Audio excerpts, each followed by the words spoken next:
ओम नमः शिवाय। हरतालिका के शुभ पर्व पर शिव पार्वती का हो बंधन। भोलेनाथ की कृपा से सजे हर नारी का जीवन। गौरी की साधना से पाए अखंड सुहाग। हर नारी के हृदय में हो शिव पार्वती का वास। ओम नमः शिवाय। हर हर महादेव।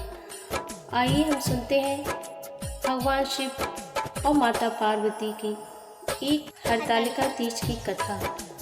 कथा अच्छी लगी तो लाइक करें और अपनों के साथ शेयर करें।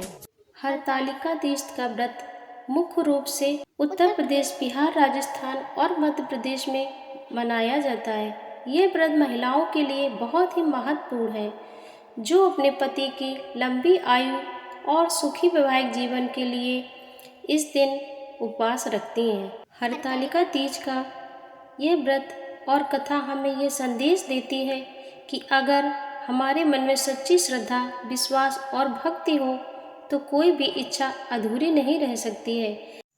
आइए अब सुनते हैं हरतालिका तीज व्रत कथा। ये कथा आप बहुत ही श्रद्धा भाव के साथ और प्रसन्नचित्त होकर सुने। ओम नमः शिवाय। हर हर महादेव। भगवान शिव ने माता पार्वती को उनके पुनः जन्म के बारे में याद दिलाने के लिए यह कथा सुनाई थी। हरतालिका तीज व्रत कथा इस प्रकार है, आइए सुनते हैं। शिव जी कहते हैं, हे पार्वती, बहुत समय पहले तुमने हिमालय पर मुझे वर के रूप में पाने के लिए घोर तप किया था। इस दौरान तुमने अन्न जल त्याग कर सूखे पत्ते चबाकर दिन व्यतीत किए थे। किसी भी मौसम की परवाह किए बिना तुमने निरंतर प्रयास किया, निरंतर तप किया था। तुम्हारी इस स्थिति को देखकर तुम्हारे पिताजी अत्यंत दुखी हुए थे। ऐसी स्थिति में नारद जी तुम्हारे घर पधारे।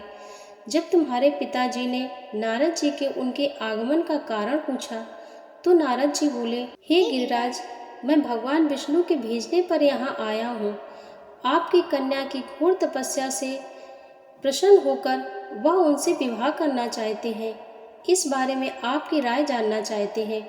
नारद जी की बात सुनकर पर्वतराज अति प्रसन्नता के साथ बोले, हे नारद जी, यदि स्वयं भगवान विष्णु मेरी कन्या से विवाह करना चाहते हैं तो इससे बड़ी क्या बात हो सकती है।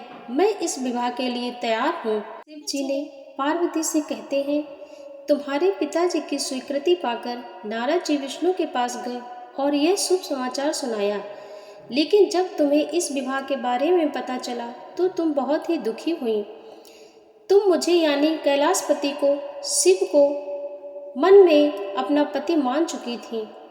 तुमने अपने व्याकुल मन की बात अपनी सहेली को बताई। तुम्हारी सहेली ने सुझाव दिया कि वह तुम्हें एक घनघोर वन में ले जाकर छुपा देंगी और वहां रहकर तुम शिव जी को प्राप्त करने की साधना करना। इसके बाद तुम्हारे पिता तुम्हें घर में ना पाकर बड़े ही चिंतित और दुखी हुए। वह सोचने लगे, यदि विष्णु जी बारात लेकर आ गए और तुम घर पर ना मिली तो क्या होगा। उन्होंने तुम्हारी खोज में धरती पाताल एक करवा दिया, लेकिन तुम ना मिली। तुम वन में एक गुफा के भीतर मेरी आराधना में लीन थी। भाद्रपद की तृतीया तिथि को तुमने रेत से एक शिवलिंग का निर्माण कर मेरी आराधना की, जिससे प्रसन्न होकर मैंने तुम्हारी मनोकामना पूर्ण की और तुम्हें अपनी पत्नी के रूप में स्वीकार किया। इसके बाद तुमने शिवलिंग और सारी पूजा सामग्री को एक नदी में विसर्जित कर दिया और इसी समय तुम्हारे पिताजी तुम्हारी खोज में वहां पहुंच गए थे। तुमने अपने पिता से कहा, पिताजी, मैंने अपने जीवन का लंबा समय भगवान शिव की तपस्या में बिताया है और भगवान शिव ने मेरी तपस्या से प्रसन्न होकर मुझे स्वीकार भी कर लिया है। अब मैं आपके साथ एक ही शर्त पर चलूंगी कि आप मेरा विवाह भगवान शिव के साथ करेंगे। पर्वतराज ने तुम्हारी इच्छा स्वीकार कर ली और तुम्हें घर वापस ले गए। कुछ समय बाद उन्होंने पूरी विधि विधान से तुम्हारा विवाह किया। भगवान शिव ने इसके बाद कहा, हे पार्वती, तृतीया को तुमने मेरी आराधना करके जो व्रत किया था उसी के परिणाम स्वरूप हम दोनों का विवाह संभव हो सका है। इस व्रत का महत्व यह है कि मैं इस व्रत को पूर्ण निष्ठा से करने वाली प्रत्येक स्त्री को मनवांछित फल देता हूँ। भगवान शिव ने पार्वती जी से कहा कि इस व्रत को जो भी स्त्री पूर्ण श्रद्धा से करेगी उसे तुम्हारी तरह अटल सुहाग की प्राप्त होगी। हे भोलेनाथ, जैसे आपने माता पार्वती को अटल सुहाग का आशीर्वाद दिया, ऐसे ही हर स्त्री का सौभाग्य अखंड रखना। हे देवों के देव महादेव, हे माँ पार्वती, सभी पर अपनी कृपा बनाए रखें।